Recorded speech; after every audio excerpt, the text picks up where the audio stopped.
risk. Risk is our business. That's what the Starship is all about. That's why we're aboard her. Engage. There are 3 things to remember about being a starship captain. Keep your shirt tucked in, go down with the ship, and never abandon a member of your crew. I don't care if the odds are against us. If we're going to lose, then we're going to go down fighting. But we're going to learn from those mistakes. That's what being human is all about. What a piece of work is man. It is a tale told by an idiot. Make it so. Hello, Internet, and welcome to the Boldly Going Podcast, a podcast where 3 guys talk about every episode of Star Trek that's ever been made. I'm your host, Alec. I'm Bailey. And I'm Ethan. And this week, Bailey is back. We missed you last week, Bailey. Yes. Flu got you down, but Yes. can't keep you down. Nope. He's back. So, folks, we know that there was popular demand out there to hear what Bailey had to say about Mudd's women. So we're going to give Bailey just a couple of minutes before this episode starts proper to talk And by about... popular demand, I think we generally mean our singular subscriber and commentator. Shout out to you, Mad Cinder on YouTube. We appreciate all your comments and all your feedback and the fact that you are the first of hopefully a few who will be listening to us on a regular basis. But in all seriousness, we do appreciate your comments. We do appreciate your support. And I do see the analytics on some of the other websites, so we do appreciate those of you who are listening and who are commenting and talking to us. We appreciate it. It's been a lot of fun so far, and we're glad that some of you can make the journey with us. So, Bailey, I'm just going to ask you one question to kind of kick the ball rolling about Mudd's women. And that question is, this episode was originally intended as a potential pilot for Star Trek. What do you think of Mudd's women as a pilot? And then go on and give me your thoughts as a whole for the rest of it. I think that it was well placed within the first season. I do not think it would be a good pilot at all. I don't either. Ooh. Yeah, I could only sympathize with whatever audience had to watch that as the pilot. I didn't have a lot of notes on it because I didn't think it had really a really potent story by any means. That's also fair.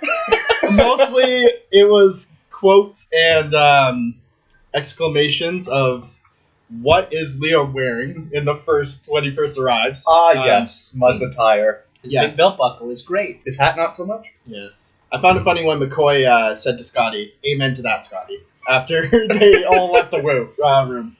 It was something else. So that's all I have for you. It was weird. You know, sometimes short summaries are the best. I think it's fair for something to be a little brought down to bare bones. When I don't think there's too much more that needs to be added We to our squeezed former an hour discussion. worth of discussion about this episode, so then just give the folks at home your A to F rating of Mudd's women. C. Better than So Bailey liked this episode 2 whole letters higher than Ethan, but half a point less than me, who gave it a C+. So Yes. in our general opinion is Ethan thinks this is pretty bad, but still a pass, because as Ethan has said, he views these episodes more like a teacher would. Yeah. So you either fail or you don't fail. So he views this episode as not a failure, but not But very it's a good. pass with a couple of merit points, but not particularly many. Whereas Bailey and I would see it somewhere as more probably like a thoroughly underwhelming average-ish. Yes. Is kind of how I see a C. It's only a C because it was kind of quirky. That's about it. You got real heavy on that soft filter. What a generous word.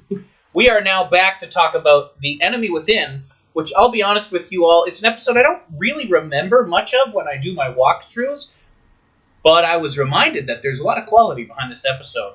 So it first aired on the 6th of October, 1966. It was the 5th episode produced, and it was the 5th episode aired. So this was the first time in the episodes we've been watching where they actually perfectly lined up. It was written by Richard Matheson. This was the only script that he ever wrote for Star Trek, and it was directed by Leo Penn. Again, just like the last couple of directors, this was the only one he did because he took a day over during the filming, ran over budget, and was then not invited back to do any more episodes. That is drastically unfortunate. I very much think that he did a good job. The directing in this episode is very, very good. Yeah. Some of the dramatic camera shots, we'll get to that. It goes without saying, for those of you who've seen it, but Matheson went on record to say his main influence in writing this episode was Dr. Jekyll and Mr. Hyde, which seems fairly straightforward and to a degree. Although I feel he takes a very different spin on it than that story does. I almost would say that if he hadn't said that, I would have called it a take on Jungian psychology and the persona. But then again, that's in some ways similar to Jekyll Hyde, but not. There's a little bit of semantics you can get into regarding that, but I guess we'll get there when we get there. Before we get too deep in the episode, as we like to do, what are your general thoughts on this episode? Because I'll be honest with you, I rather liked it, and I wasn't expecting to, because again, this is one I never remember when I'm going through. It's not to me, oh, Balance of Terror is coming up, what a masterpiece, which, as an aside, Balance of Terror is a masterpiece. But this one really pleasantly surprised me. I thought it was very good. I think that this is going to be one of my favorite episodes. I do like a lot of its setup, its cinematography, its premise, and just the way it was executed and brought the characters together. So that's a bit of a spoiler. This might break into some of my higher rankings. I thought it was pretty good. I was a little, I think, taken aback when the premise kind of first came in, because you see a lot of the times in, especially like modern and contemporary media, like the whole idea of a evil twin or evil double, and it's not always well executed. But I was like, okay, I've enjoyed Star Trek this far, and I trust it. I'm gonna give it a chance. Excellent. And you'd be happy to know, Ethan, that your thoughts line up with Gene Roddenberry himself, because he picked this as one of his top 10 favorite episodes during the 25th anniversary of the Star Trek franchise. If anyone's curious, the TV guide from August 31st, 1991 is where that quote is in. But Gene Roddenberry thought this was a top 10 episode of the entire show for him. He really liked it. We watched the preview, as I like to do, and I'll be honest with you folks, the preview gives too much away about this episode. Way, way, way too much. This is one of the worst cases of preview oversharing that I've ever seen. So if you've never seen this episode before, A, don't listen to this podcast because we will spoil it for you. But B, don't watch the preview either. So pause the podcast, watch the episode cold, then come back and hear what we have to say. Although if you're into the history of cinematography, this might be an early indicator of the trend Hollywood's going to take in terms of their trailers, because, I don't know, that seems to be the way modern trailers sort of run things by, basically giving away the whole thing. So that's why I only ever watch the first two trailers. And that's my rule of thumb for movies. I will watch the very first trailer because 9 times out of 10, it's a minute and a half of literally nothing but a title. Then I will watch the second trailer, which tends to have a little bit more meat to it. But by the time you get to the third, the fourth, the TV spots, you've seen the whole thing. So for me, I only ever watch the first two trailers. I think it's pretty reasonable. So our cold open begins on the planet Alpha 3. There is an away team down there on a Alpha 3? I thought it was Alpha 177. You're right. It was Alpha 177. I was wrong. Look at that. I'm already earning my keep. By the way, don't earn anything.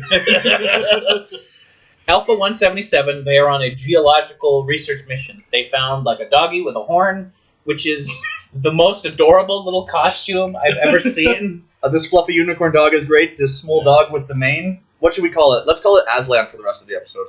All right, fine with it. So Aslan is a cute little dog. He's got a big horn on his head and a few antennae as well.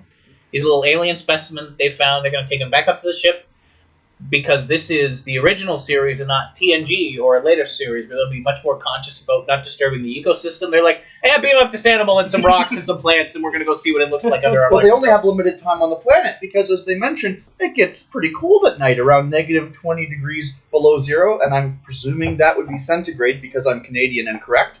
But then we see Sulu say, that's nippy. Sulu, spoilers, Sulu is like the best part of this episode. He's pretty good on this. Sulu crushes it this episode. All his lines are great. I believe they said something about it getting below 173, though, at its very coldest. Okay. So nobody wants you to be down there that long. They have their bright plastic tent set up in the background as their research station. It looks like one of those parachutes that they got out when you were in gym class in high school and you get to play parachute day. Yeah, not the most robust planetary expedition equipment I've ever seen. But to their credit, they're not supposed to be there that long. But it's only because of the terrible mix-up that they will be there longer than the parachute tent can provide. Crewman Fisher, like a dummy, falls down a cliff, cuts his hand, and gets a bunch of yellow gunk in it. Kirk's like, well, Crewman Fisher, you better beam back up to the ship and let McCoy take a look at you. So they beam Fisher back up.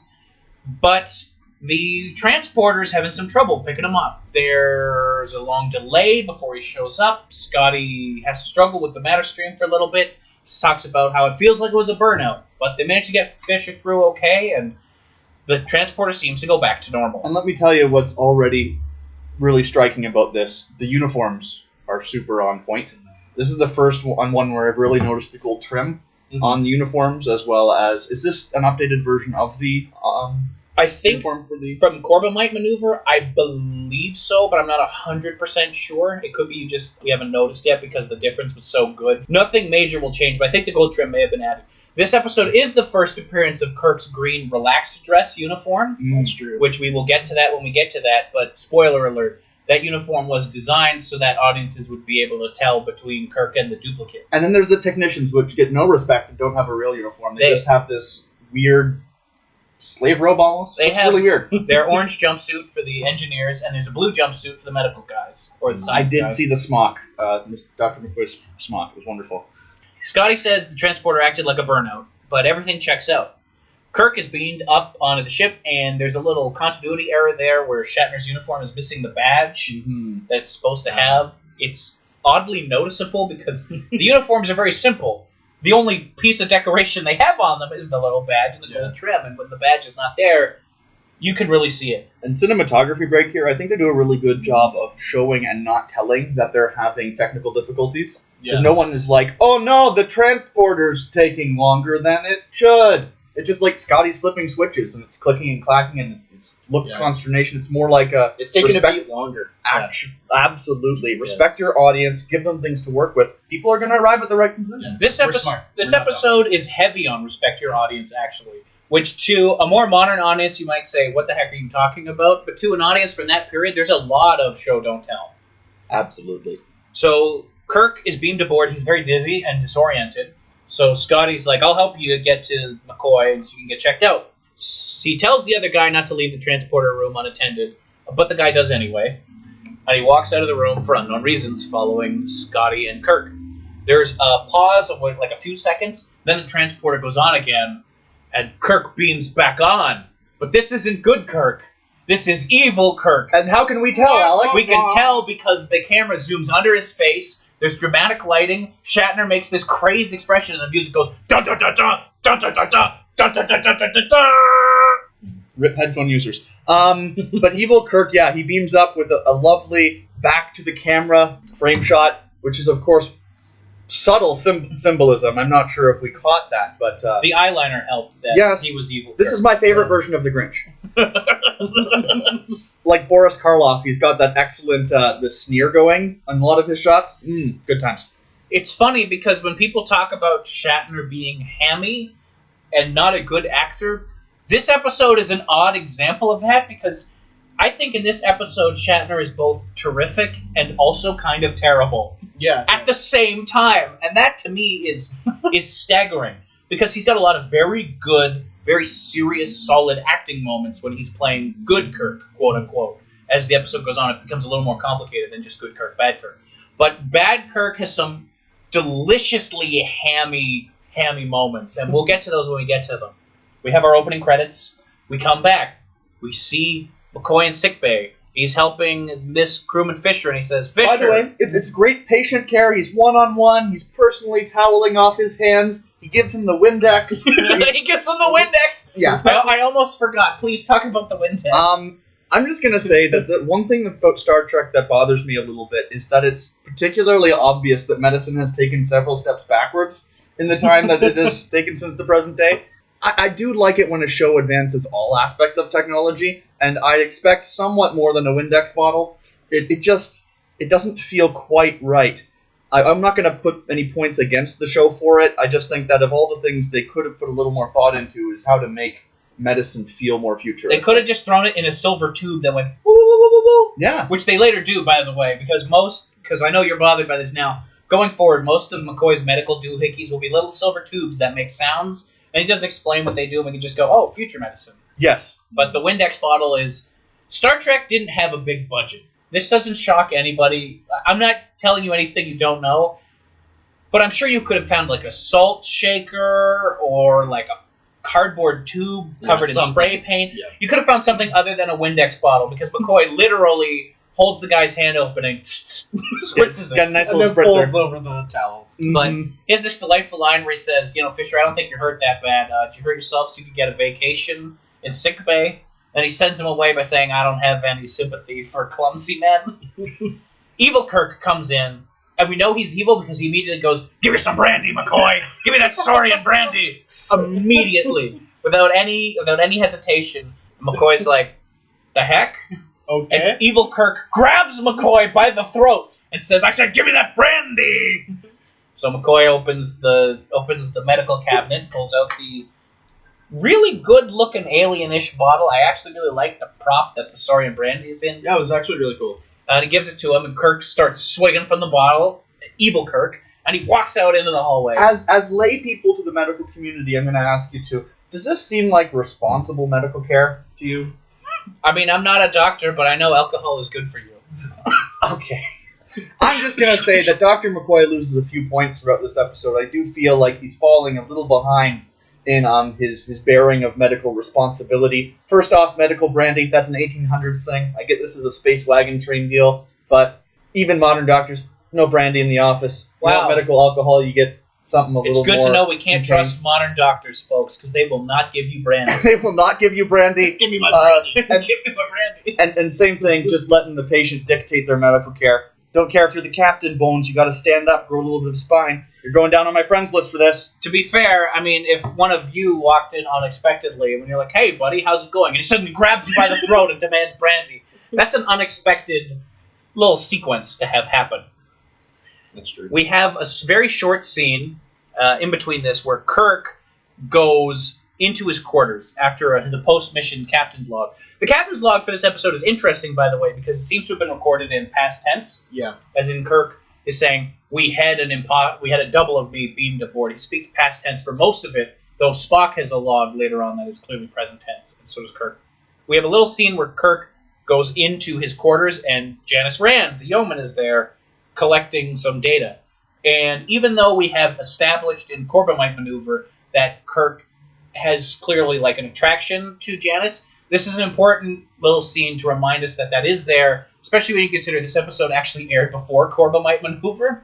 So they have this small little interaction where Kirk is very professional, but it's clear that he's attracted to her. They hit Rand with a soft filter, though not as soft a filter as they use religiously in Mud's Women, where every other shot was a soft filter shot. Grace Lee Whitney looking very good and professional. Maybe she's got some Venus drug. Who knows? Maybe she's got a little bit of that Venus drug. Who knows? Evil Kirk is walking down the hallway, swigging from the bottle straight like a pirate. Thank goodness none of the crewmen saw their captain walking down the hallway, chugging from the bottle. Well, if we're gonna go into laxity of the crew, like I didn't see vest guy. This Where episode were either. you, fishing vest guy? You weren't at your post. We needed him more than ever. Evil Kirk makes his way to Janice's quarters. He goes into them, looks at her abstract art, and waits. Then we have a cut back to Kirk in his quarters, and he's shirtless for this scene. Yes. He's got the towel wrapped around him. Make sure everybody knows that William Shatner's been working out. This is a +1 on the shirtless counter, bringing us up to 2. It is not a ruined shirt though, so we will not be counting that. We will be counting this. I believe shirtless Kirk and ruined shirt Kirk should both be quantified because they both happen enough, but they need to be their own counters. Yes, because there's a big difference between like, did you lose your shirt in a dignified way, or are you just giving us some Beefcake. beefcake? Some So eye we are candy. only 4 episodes in, and Kirk has been shirtless in 2 of them. That is 50% shirtlessness, and he has torn his shirt in the first one. So if you want to get real technical, folks, we're at 75% of episodes have Kirk being shirtless at some point. in some way, shape, or form. It's absolutely wonderful. What a madman! Kirk's in there without his shirt on. Spock comes in, and he says, Jim, what's up, my dude? Except he doesn't say it like that because he's Spock. He says, McCoy asked me to check on you. Kirk goes, oh, that's nice. Thanks for checking on me. Good doctor's been putting you on again. Because Spock says, McCoy said that you demanded brandy and then acted like a wild man, is the word Spock uses. No, I did not. Kirk just says, nope, and Spock goes, I did not do that. I did not act like a wild man. I did not have the brandy. I did not. That one was the best. So then Kirk just says, "That's cool, Spock. McCoy's been pulling your leg," because he does that, and Spock goes, "I guess that makes sense," and he leaves. This is still pretty early in the episode, though, so it's forgivable. This is the first appearance of Kirk's relaxed dress. Yes. Kirk puts on his little green uniform. I'm going to say I'm not a fan of green on the ship. It doesn't seem to fit. Maybe it's because we've all seen the classic Star Trek colors. Maybe it's because green legitimately does clash with everything. But the fact that it doesn't seem to fit. When he's with the other characters, green just seems so out of place. This is the first season version of this tunic. They will try to make a different version for season 2. It's going to be in Charlie X and Court Martial as well. And on this side of Paradise, it will be in Kirk's briefcase. This particular tunic is made of wool crepe fabric, and it is in contrast to the velour of the standard duty uniforms. The original intention of having this uniform made was so that audiences would be able to tell Kirk and his double apart, because apparently that would have been very difficult to tell the two of them apart. Well, I I'd be appreciate it. It confused, if helps. I'm honest. So Kirk and Spock, in his green uniform, go to see Scotty in the transporter. Scotty has got the doggo from the earlier sequence. Well, one of two doggos. Aslan. Yes, he got Aslan. So Aslan has been split into 2 parts. Scotty explains that when the dog got beamed up, a couple seconds later, another one came through. He said the first one was very gentle, it was a very sweet little doggy, but the second one was very aggressive, very hyper. They opened the little cage, and it's biting and snarling, and they can't even get close to it. Yeah, and that's gonna be a super important setup for the rest of the episode, that there's a bestial and a passive form that come out of the transporter.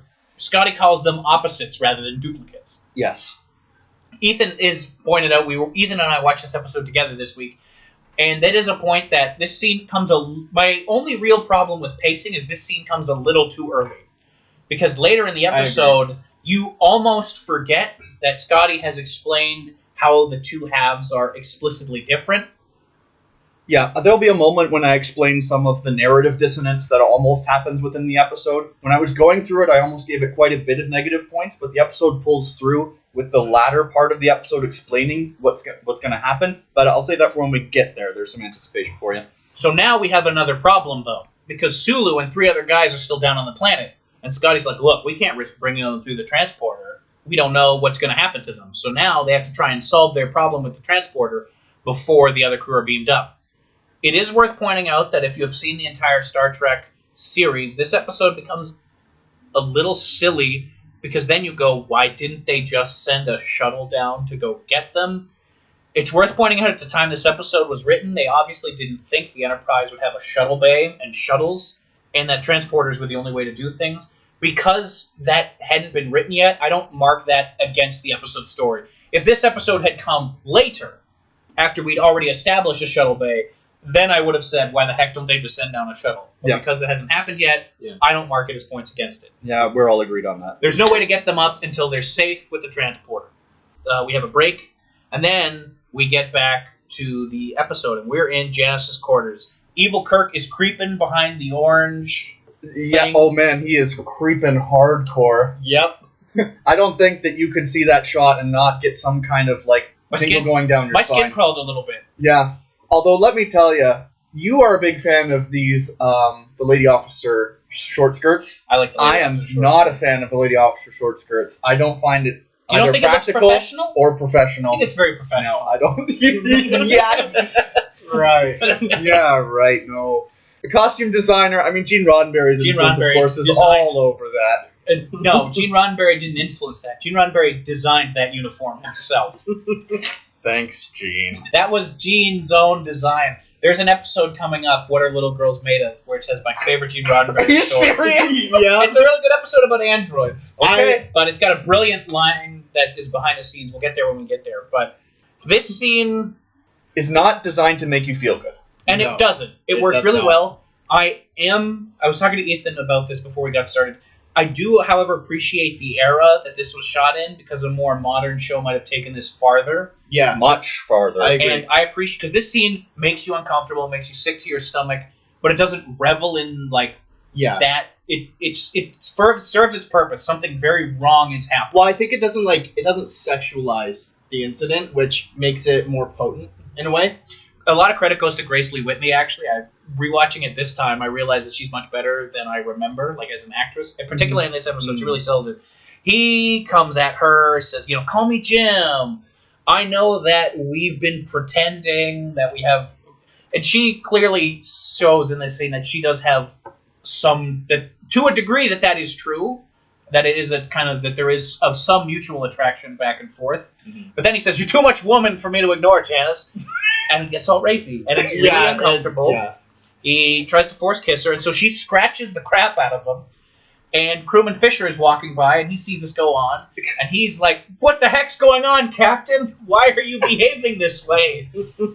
Janice tells Fisher to call for Spock, so Evil Kirk leaves Janice and chases Fisher down. By the way, that's a good character moment, too, because it shows that in the Enterprise, the only person who's really able to have a proper handle on Kirk if he got out of line would be Spock. Mm-hmm. Spock's probably the only person on this vessel that could reliably called on at any moment to overpower and pacify James if they really needed to. Fisher tries to call Spock, but Evil Kirk beats the crap out of him. To the point where we will later see him with so much blood on his hands, which, by the way, looks more like red lipstick, but we'll get into that. But still, it's like Kirk beats Fisher unconscious. We come back from the commercial break, and it is an intense commercial break, because you think, did we just watch Kirk beat a crewman to death? Because it really looks like we just saw Kirk beat a crewman to death. Kirk is like, what the heck? We cut back to the medical bay. Kirk is talking to Janice, and again, Grace Lee Whitney is really selling the scene, and she's like on the verge of a breakdown. And he's like, what the heck are you talking about, Janice? I never attacked you. And Kirk's being a little tiny bit insensitive. Borderline gaslighting her. He's like, Janice, look at me. I'm not all scratched up. What the heck are you talking about, woman? I've been in my quarters the whole time. And she's Ask just Spock, sitting there and she's sitting there confused. almost crying because of what has happened. Grace Lee Whitney just really selling this scene. And Kirk's like, I don't know, honey. Like, maybe hysteria got to you. A little bit of the 60s creeping into that episode. Yeah. But thank God Fisher survived, because he sticks his head out from the other room, and he's like, no, it's true. You attacked her. I was there, and you beat me up. By the way, McCoy's like, go back to bed, Fisher. Fisher's not looking at all beat up. He might have a little bit of bruising on his cheeks, but not even near enough battle damage to account for the massive amounts of fake pink blood that was on evil Captain Kirk's hand. And by the way, when I say pinkish blood, like, I've seen a lot of blood. It does not look like blood. Yeah. Well, neither of us can say the same, but I mean, I haven't seen blood either, but it looked not too real to me. It doesn't really matter, because of course, low budget. Do what you can, get as close to possible as you can get to red, and go from there. And we'll take that as it comes. But what's important is now we have two witnesses plus McCoy in his earlier. So now Kirk's going, maybe. And don't forget, Kirk has been made aware about the fact that the dog got split into two parts. Yes. What's been made aware to him by engineering is that there is a process of splitting, and that it separates into that bestial and passive form. And that's going to be important in a few minutes. In this scene, then, Spock deduces the situation. He goes, there's only one logical explanation. He says imposter, and at first I thought that meant he thought that there was, like, someone who had snuck aboard. But then I realized as the episode went on, he didn't mean... That was probably just a poor choice of word. And Spock should have said something like, you have a duplicate. But Spock figures it out. It's like, oh, there's two versions of you. One is savage and brutal, and the other is like yourself. We don't realize yet, at this point in the episode, but we will, that even good Kirk is suffering and he has weaknesses. It takes a bit longer for them to appear, because evil Kirk is immediately drinking booze in the hallway and trying to get handsy with Janice. Those are immediately obvious character failings. But good Kirk, we will see as an episode goes on that he is also struggling without that other part of him. Scotty doesn't know what the heck happened. Yes. Scotty is continuing his trend of not knowing what the heck happened. Yeah. He's like, what caused it? I don't know. How long is it going to take to fix it? I don't know. But an important note in this scene is that there is a very obvious synchrony between the dog and Kirk. They're both super passive. Mm-hmm. Kirk's just walking around carrying this dog, and he's just sleeping. And he's also not being his usual engaging, rambunctious self. So you're starting to see maybe there's something going on here in that vein, to the point where Spock will give Kirk a particular bit of advice. Because this is the scene where we start to realize what's going on with Kirk.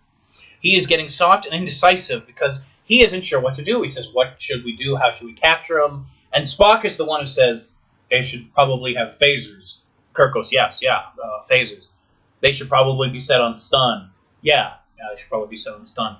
don't forget about the crew down on the surface who are stuck down there as the temperature continues to drop. Yeah. And then Kirk decides he wants to announce to the crew that there is a duplicate version of himself. And Spock is very strongly against this. Ethan and I had a bit of a discussion even when that episode was happening, so I'm curious to get your thoughts on this, Bailey, because you weren't with us at the time. Spock says to Kirk that he cannot reveal exactly what's going on. He can't tell them about the exact nature. Like, he says, obviously you have to make some announcement, but you can't tell them that you've been corrupt, that that's your evil half running around. You can't give them all the details because as a captain, you must appear perfect. You must appear always above reproach. If you don't, you will be seen as weak, and then you will lose the respect of your crew. Right. This is where our bit of narrative dissonance comes in, or potential narrative dissonance, because there's a reason Spock is making these conclusions. Later in the episode, you'll see that Spock empathizes with Kirk because he knows of his own human-Vulcan struggle going on inside, and he sees the manifestation of these two halves as parts of Kirk that are at war. The trouble is that nobody else has come to the same conclusion. All they know is that there is a bestial and a passive form. Everyone but Spock, and we haven't even been communicated to that Spock knows this himself. We're just inferring this from later in the episode. Nobody actually knows that these two halves of the personality have come from within James, which is why the advice is a little odd, saying you can't show them your weakness. Well, what weakness? We haven't concluded what these entities are. You actually have to have information from later in the episode to infer back to this moment to see, okay, Spock's already figured out where the personality traits have come from, while everyone else hasn't. And that makes his advice make a lot of sense. When you're in the middle of the episode moving forward, you might say, why is he being so angry? Because this is one of the few moments in the episode where his voice actually raises. And he becomes very aggressive in delivering this advice. Now, fair enough, he's the executive officer, that's his role. But it does come a little bit out of left field unless you have both the first part of the episode in mind, where they talk about the differing natures, and the later part in mind where Spock says, I know where these natures come from. If you meet both of those in this middle, it makes sense. But if you don't have both halves, it's a little less continuous. Yeah, because I was, at the time we were watching, I was saying, well, I think Spock remembers that bit with the dog and about how the dog was split into, and how it's important that the crew doesn't realize that you're, to a degree, have these dark emotions. But Ethan also raised good points. I was curious what you thought about that. Did you see any kind of narrative dissonance there between Spock's order? Because Kirk, in the episode, says, you're right, Spock. You're right. I don't know why I didn't think of that. I will make an announcement that does not give away my own failing in this sequence. Well, I think that just from a storytelling standpoint, it's interesting because they pit both a passive and a active character against one another, and that's really where the tension lies in the whole episode, right?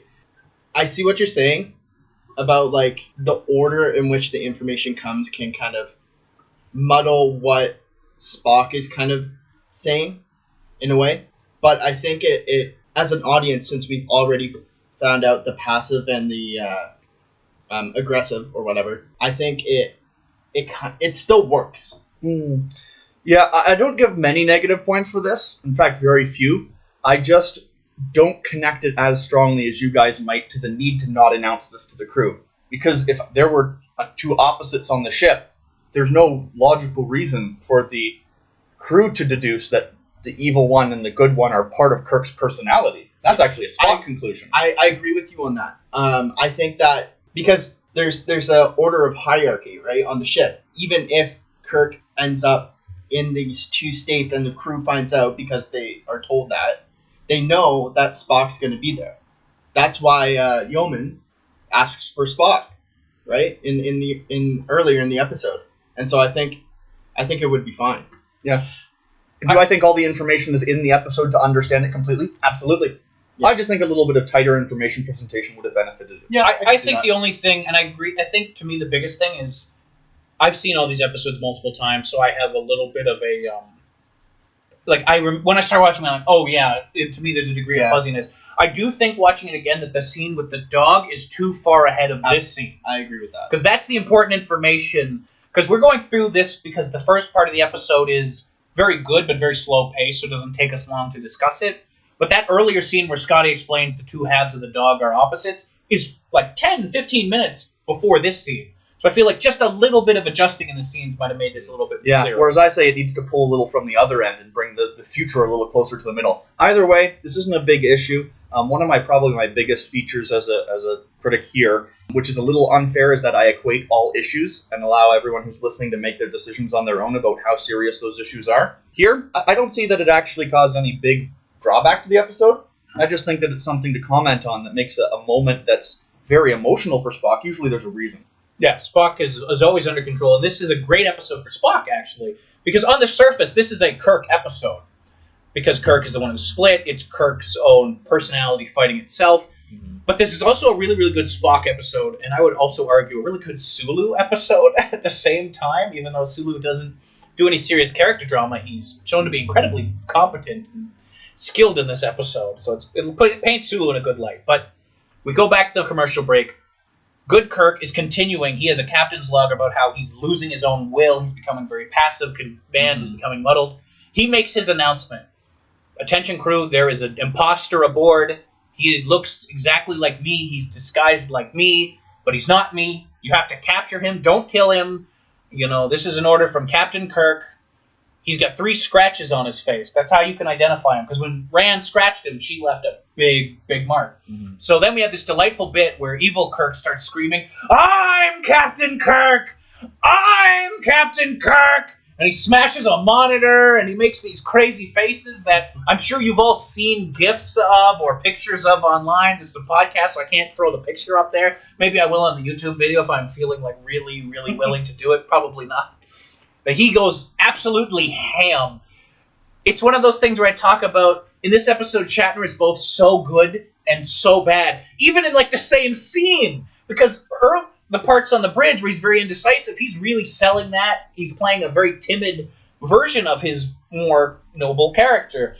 But then he almost goes too far. He might go too far, but I kind of find it so delightful that it's like, I'm okay with that. I'm fully on board with this. Absolutely. This is good stuff. This is what I'm into Star Trek here for. I was never a Star Trek person before this, and I still wouldn't call myself a Star Trek person, but this is what I want. Not yet. Okay. But they show some clever script writing here, where evil Kirk, he is animalistic, he is instinctual, but he's not totally unintelligent because he finds some makeup in the quarters that he's in, and he uses it to disguise the scarring, so that nobody can immediately recognize him. So the crew is on a full hunt for him. They've all got phasers, and evil Kirk sees Crewman Fisher out in the hallway. Not Fisher, sorry, Crewman Wilson. I was about to say, that would have been bad luck for Fisher. He calls Crewman Wilson. He says Wilson. And evil Kirk's kind of gotten a hold of himself. He's taken control of his raging emotions, and he says, Fisher, what's going on? He says, oh, sir, we're looking for the duplicate. And then evil Kirk sucker punches Wilson, sucker punches Wilson, drags him into the quarters, and steals his phaser.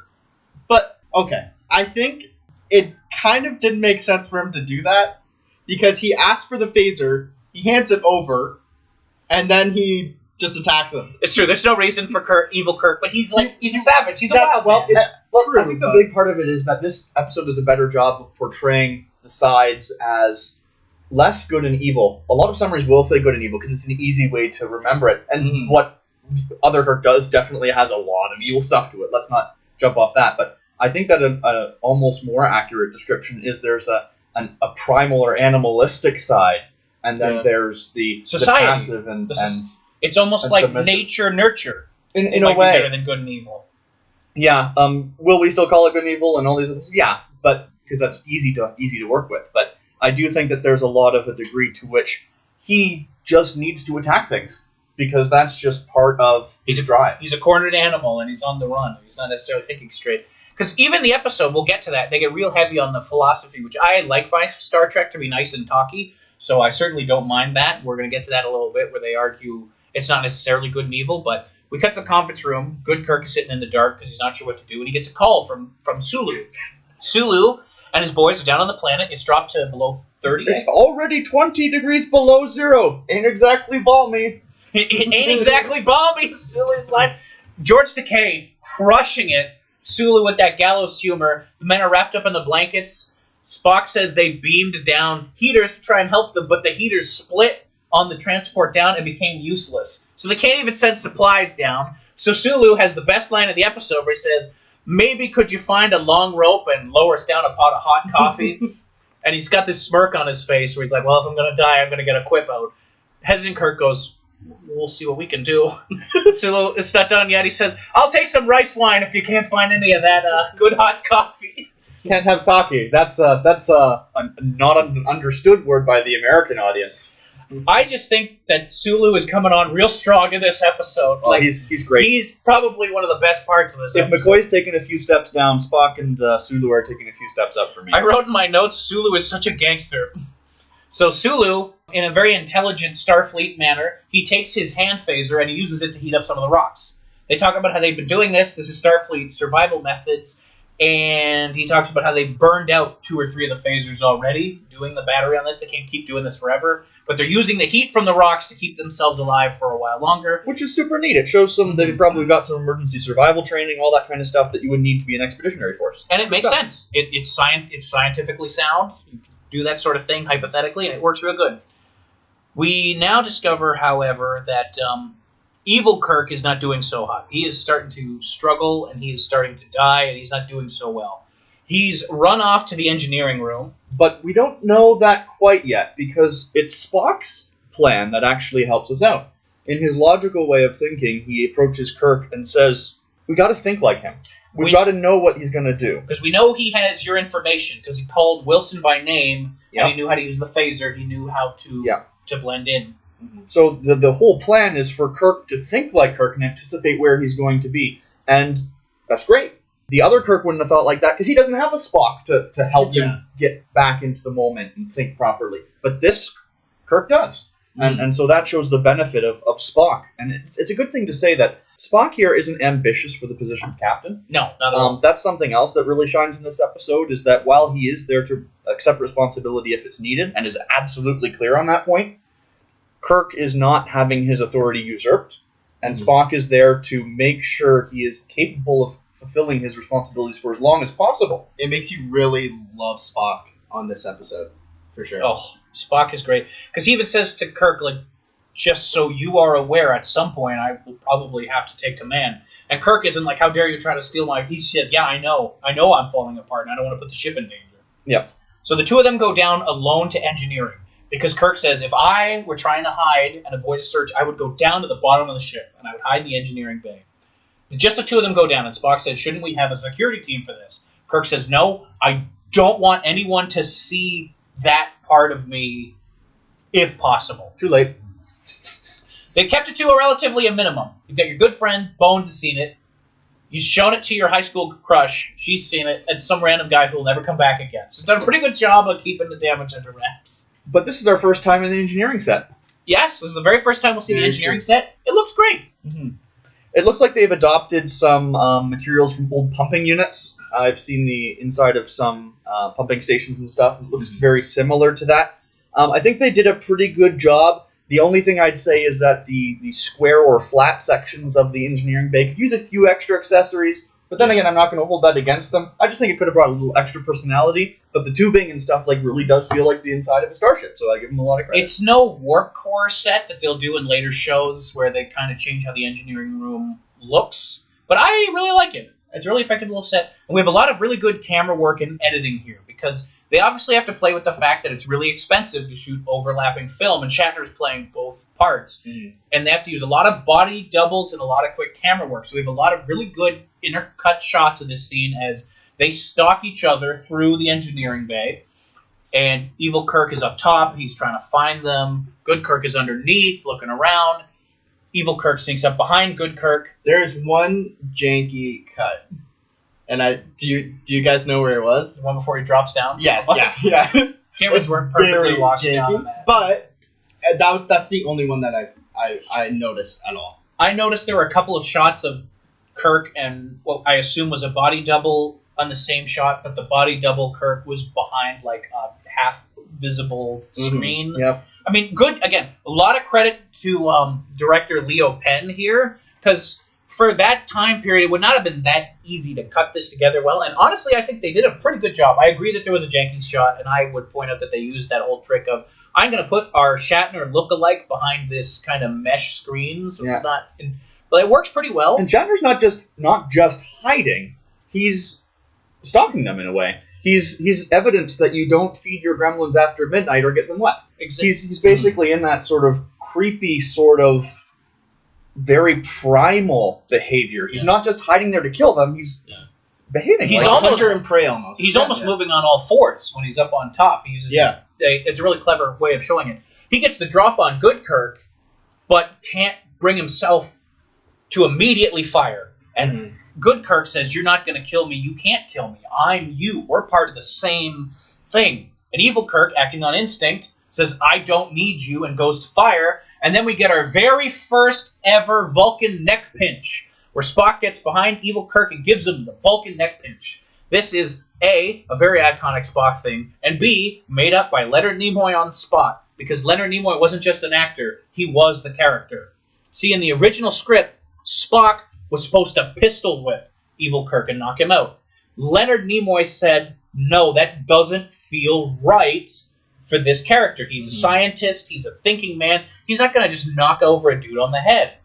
And they said, "Well, what do you think we should do instead, Nimoy?" And he said, "Well, what if, because Spock is a scientist, he knows anatomy so well, what if he knows where pressure points are? Like, Bill, come over here." And he demonstrated it on Shatner himself, and they did it, and they really liked it, and they kept it in. So this is another thing already that Spock was being created organically as a character. His motivations on script and in acting, and so much credit belongs to Nimoy for that. Now, is there a difference in terminology? Because we might have stepped on the toes of some of the long-term Trekkies, because we called this one the Vulcan mind meld. Is this the mind meld is a different thing. Right, so this is the Vulcan what? This is the Vulcan neck pinch. Okay. The mind meld is when you have two beings psychically connected so they can read each other's thoughts. If you think this is called the death grip, you're wrong. That's another one of those, like, society, like, hey, Dr. Spock with his Vulcan death grip. It's the Vulcan neck pinch or the Vulcan nerve pinch. See, I'm looking out for you guys in the audience. Got your back. Remember that later, when I say something really dumb. Evil Kirk tries to shoot, but he blows a hole in the transporter. That'll come up in a little bit. They knock him out and take him to sickbay. He's freaking out in the sickbay, Evil Kirk. Good Kirk is trying to get through to him. He comforts him to a degree. He says, I understand that you're afraid. You don't have to be afraid. Think. Use your mind. Overcome your fear. It's not about instinct. Like, we don't have to be scared. And Evil Kirk settles a bit. There's two things in here that I think are particularly interesting. One is the interaction that Spock brings to the table. Well, first, McCoy and Spock. McCoy bringing up, do you have a point, Spock? Yes, always. And then he mentions something about the negative side and the positive side, and particularly in there he says, the positive side, which Earth people say is compassion. And he lists off a thing of positive traits. And it's interesting there because we're, of course, in a setting where there are alien races. And we haven't come across too many of them with alternative perceptions of exactly what good is. So I'm looking forward to the fact that we might run across in the future episodes where there is more of a difference on not just what that someone is good or evil, but what good and evil are to different people. It's one line, and it's so brilliant. Because if you know your Star Trek, you know to a Vulcan, the ultimate good is logic, rational thinking, composure, putting the good of many ahead of the good of an individual. And while those are, to a degree, noble goals, we as humans might not necessarily see those as the ultimate goal. Whereas to a Vulcan, that is the ultimate good. It's not love. It's not even compassion. It's rational thinking. It's pure logic above all else. Spock is the scientist of this scene. I actually think it's a great moment. It's a little unnerving, and it reminds us that Spock is an alien, because he's so excited about this opportunity to study the two halves of this individual and see how they function, even though this is his good friend. And McCoy's like, well, we can't just treat him like a lab animal, and McCoy is being McCoy, and Spock is being Spock. It's a great little scene. And he says, if I seem insensitive, it's the way I am. Which is a great line that Spock delivers. Great line. McCoy, though, gives Kirk the pep talk, because Kirk is really struggling because he's like, I've seen this dark part of myself, and I don't like it. I don't like that is part of me. McCoy says, well, maybe it's more complicated than that. Where do you think some of your command decision comes from? What do you think makes you such a good captain? You have, it comes from him. You've got his aggression. You've got his temperament. You've got his instinct. He says, well, then what do I have? He says, but you have the compassion. You have the logic. You have the rationality. You have the courage. Because McCoy says the difference between you and him is that he was afraid. Mm-hmm. You were not. Yeah. Brilliant scene. Very philosophical. Very Trek. Scotty calls from the transporter and says, hey, we think we fixed it. We can try it. We're going to send the dog through. Well, no, because that is true. That's what happens next. But we did miss a small important detail, which is that Scotty found a new problem with the transporter. There's a hole in the wall! Yeah, because it, of course, got shot when Good and Evil Kirk were facing each other down. Right when the neck pinch went down, the phaser shot went wide and blew a hole in the transporter circuitry. So he says, we won't be able to fix it for a week, but then they do. But then they do, because I guess they're just that good. We have our first instance of Star Trek technobabble, where they say a bunch of tech words really fast, and none of us really know what they're saying, and it doesn't matter. Technobabble will always be bonus points, by the way, just as a thing. I love when science fiction does it. Sometimes technobabble is done poorly, There are and you're just like, that where is it's overused. That is bad. That is bad. But as long as it's like with contained and sounds to some degree reasonable, it helps with suspension of disbelief. I think this is a good example of technobabble because it's one little sequence. There's a couple episodes of TNG, particularly in the early days, that is like 80% technobabble, and that's terrible. Mm-hmm. You want to use technobabble in service of the plot, not the plot in service of the technobabble. Scotty's fixed the transporter, but he's not sure if it's going to work. So they send a live dog and a stuffed animal through the transporter. That stuffed animal, I mean, it looks pretty good, actually. Like, compared to some other duplicates I've seen for things. Like, that's not bad. The only problem is it becomes really obvious because for the transporter effect to work, they have to take a freeze frame and fade it out. And in the freeze frame, it is so clear that that is a stuffed dog and then a real dog. They phase it out. They bring it back. This is the first time we see the transporter recall function used. It's a very handy little thing for getting people out of trouble when they might otherwise die a horrible death. But the dog dies, sad face. Giving us our first instance of... He's dead, Jim. But no dogs were harmed in the making of this program. Right, because when the dog returned, it was the stuffed animal version of the dog. Yeah. You know the actual dog was okay. This isn't like Trouble with Tribbles, where a bunch of Tribbles die in that episode, and people wrote angry letters in saying, how could you kill all these Tribbles for real? We want to adopt the other Tribbles that are alive. And the Tribbles are little carpet puppets. This is a true story. So Is you it can true? breathe. We'll get there. We'll Okay. get there. The dog was not... real dog was not killed, but the fake dog was killed. And it was very sad. But again, most important is we have the first instance of McCoy saying, he's dead, Jim, which is his other catchphrase. Yes. I'm afraid, though, that with his general behavior in this episode, it doesn't climb him back up the list. That's still Sulu and Spock holding the top notch for this episode. We have a commercial break, comes back. Spock does the officer's log. He calls it a second officer's log. That's a little bit of like a little mistake, but that'll be right, because for the rest of the show, he's the first officer. I think that's just a case of the writer for this particular episode didn't fully understand terminology, because Spock is second in command, so he should be second officer. It's not a big deal, it doesn't matter. We also see that Lieutenant Farrow is back! Woo! Which makes him the first navigator to be in more than one episode. He is back, he's on the bridge, he's missing part of his uniform, but that's okay, because he is still there. Are you sure he's missing part of his uniform? Because I was sure it was there. Well, because we have a technical error where in the first sequence he's looking straight at the camera, and he's missing his little badge on his uniform, but then when he turns around to face Evil Kirk when he comes on the bridge, he's wearing the badge again. And in fact, you're going to see a lot of technical errors like that in this episode, I'm afraid to say. The cinematography is great. Consistency between shots, not so much. There's a whole sequence where Evil Kirk's scratches actually move to the other side of his face, which is, usually an oversight that some sort of continuity specialist will look for, but I'm pretty convinced this show didn't have the budget for a continuity specialist. This scene is a really good acting from Nimoy, as he kind of reveals a little bit that he's a little nervous about what's going to happen to Kirk and to the away team, because good Kirk can't make decisions. He's paralyzed with inability to act. And the crew down there is struggling. McCoy wants to do another autopsy on the dog and be certain of what killed him. Spock believes that it was the shock of the two halves being split and brought back together is what killed the dog, because it's just an animal. It doesn't have the higher brain function that Kirk has. It's like, Kirk, you understand what's happening. You understand that you've been split and reunified. You don't have to worry about dying like this dog will. But McCoy doesn't want to risk it because Kirk is his best Yeah, friend. and It's this his is- life on the line. He doesn't want to risk it. And this is where a lot of Spock's profundity from this episode comes, because he talks about the brain's capacity to handle this kind of war, because he talks about the dual natures that he has and the internal struggle Yeah. that is The first, carrying on within him. first time it's brought up that this is a struggle, that this is hard for him. He says, I understand perfectly, Doctor, because I am also a creature of two halves, a human and alien half. Again, he doesn't say he's a Vulcan. He says, I am two halves. They are always at war with each other, but I survive because my intelligence wins out over both halves and forces them to live together.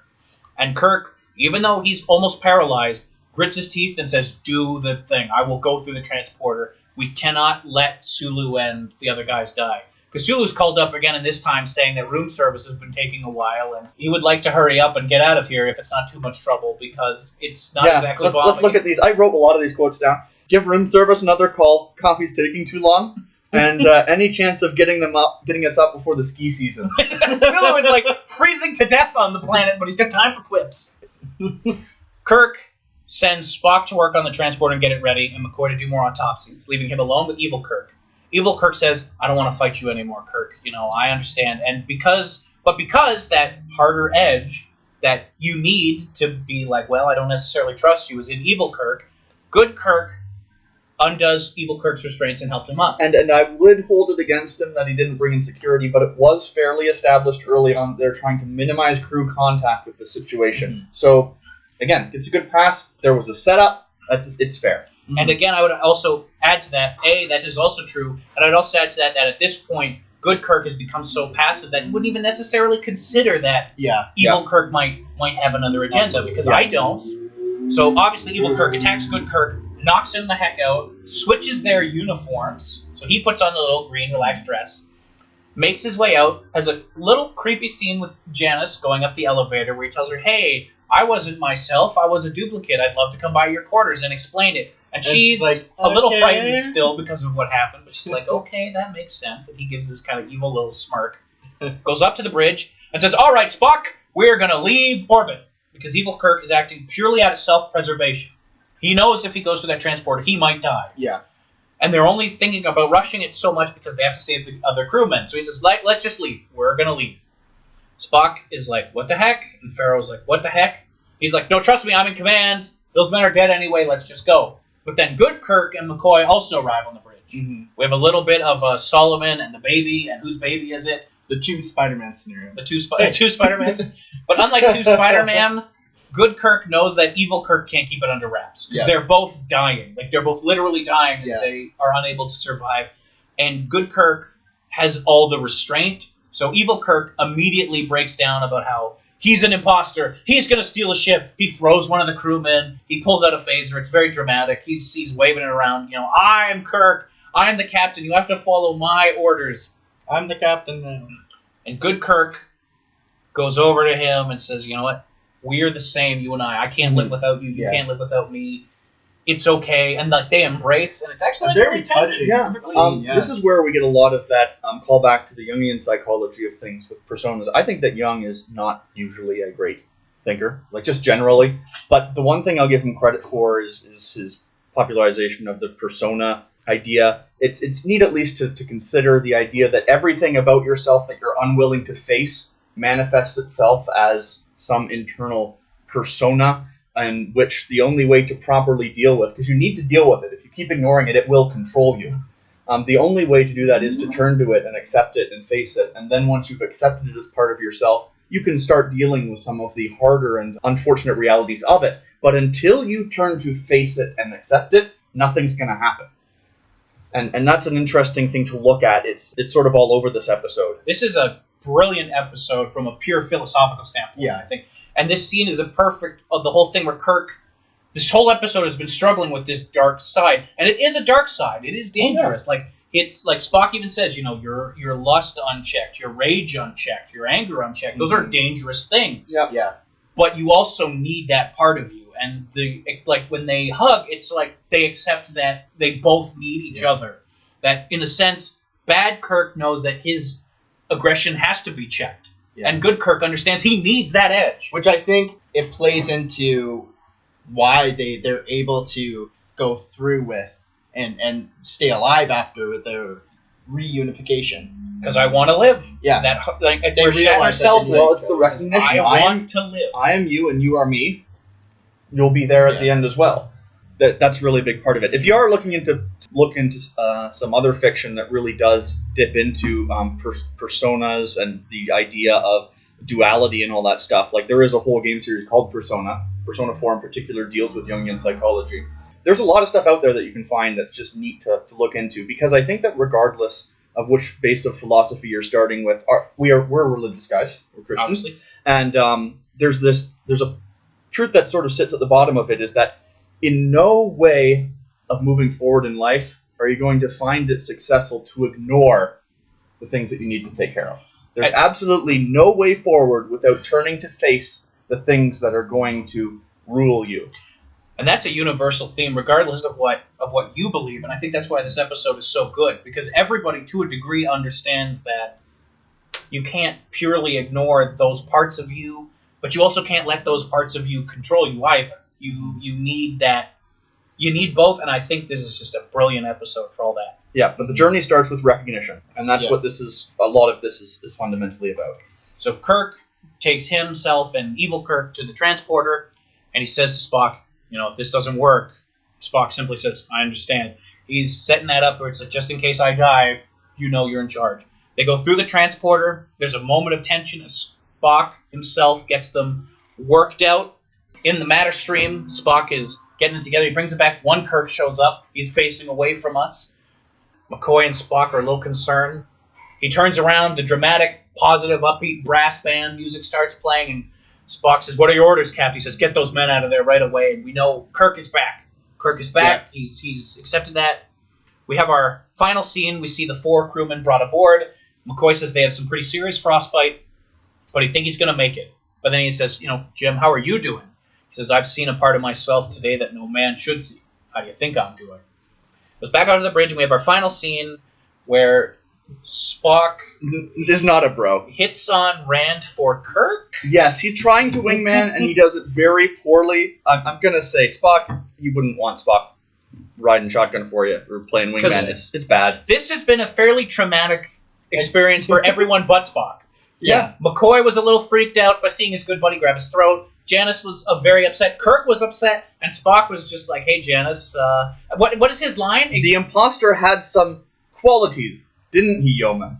And I'm like, after he almost he got handsy with her. No, that's bad. After he got rapey with her, it's like Spock, no. Spock, no. I'm gonna chalk that up to being like 1966, and they didn't fully understand sensitivity to these sorts of things. But you could, if you want to also view it, you could say Spock is an emotionless alien. And maybe he doesn't understand what's inappropriate. That's his Vulcan. Because, friends, that was inappropriate. But that brings us to the end of an episode that, going in, I had very low expectations for, but was very, very impressed with. The only, we've talked about pretty much all the behind-the-scenes stuff as we've gone through it already. The only thing that is worth pointing out is that the little subplot with Sulu and the others was not present in the original script, and Matterson did not like it. He did not like B-stories in his thing. He said they slowed plots down and said, quote, my script stayed entirely with Bill, meaning Shatner, having this trouble of his 2 selves on the ship. They added a whole subplot about people down on the planet ready to freeze to death because they have a transporter functioning problem. In my script, I stuck entirely with Bill.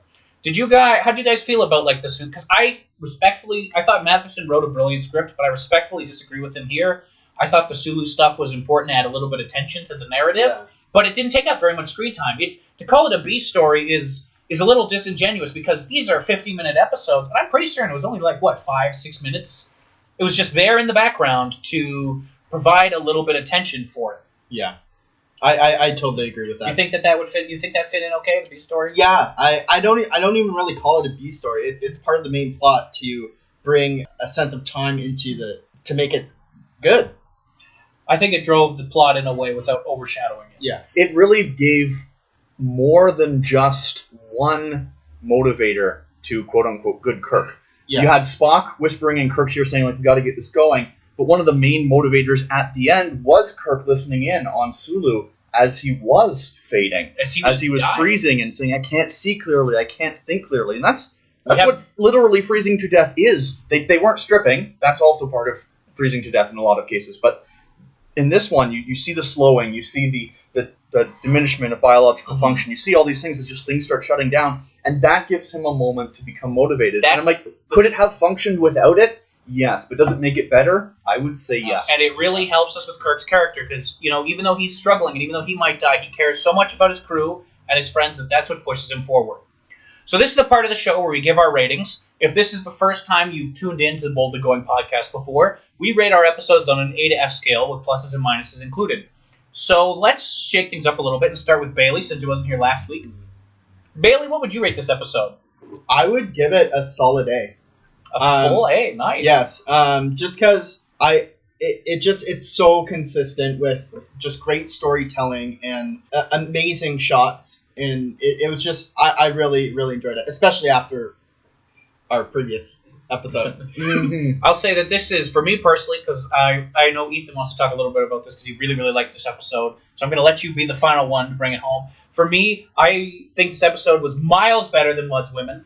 For me, I liked it just a little bit less than Bailey. I'm going to have to go with an A- because I don't think I liked this episode better than Corbomite, even though it's hard to compare them. They're very different, but I gave Corbomite an A-, so I couldn't quite bring myself to give this episode a full A like Bailey did. But everything he said, it echoes. I think it's very, very good. I like philosophy. The plot is fairly solid. I like all the actors. I like episodes where the rest of the cast has something to do. Yeah. Scotty and Sulu were heavily involved in this episode.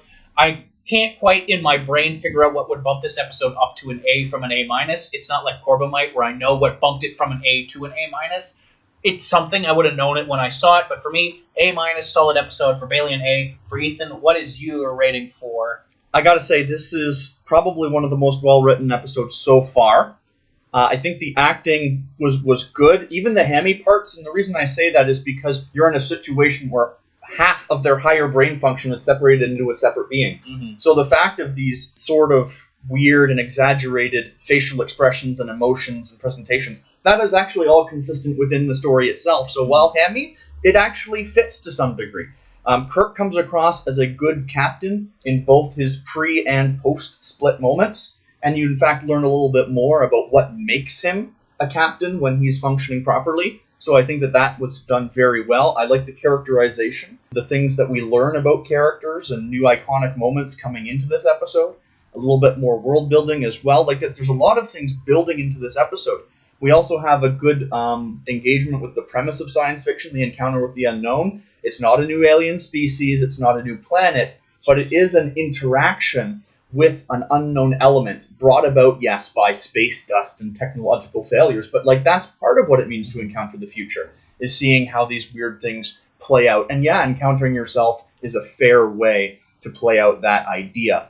Ideas don't always have to be a specific thing to play out properly. It doesn't have to be a planet or a race, but it has to be played out. And I think this one did it fine too. And the episode premise is just very welcome.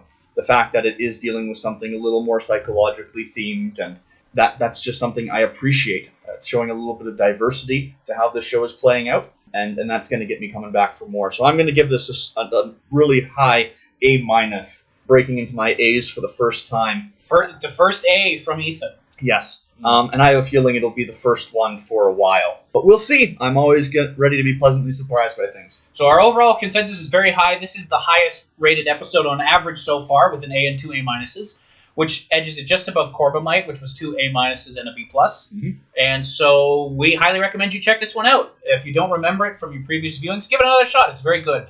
Now join us next week for another episode that is equally good, but in very different ways, because it involves a salt vampire and an old lady getting double punched in the face by Spock. It's called Man Trap, and it is fantastic. So join us next week for Man Trap. Until then, everyone, thank you for spending this time with us. Enjoy the rest of your week.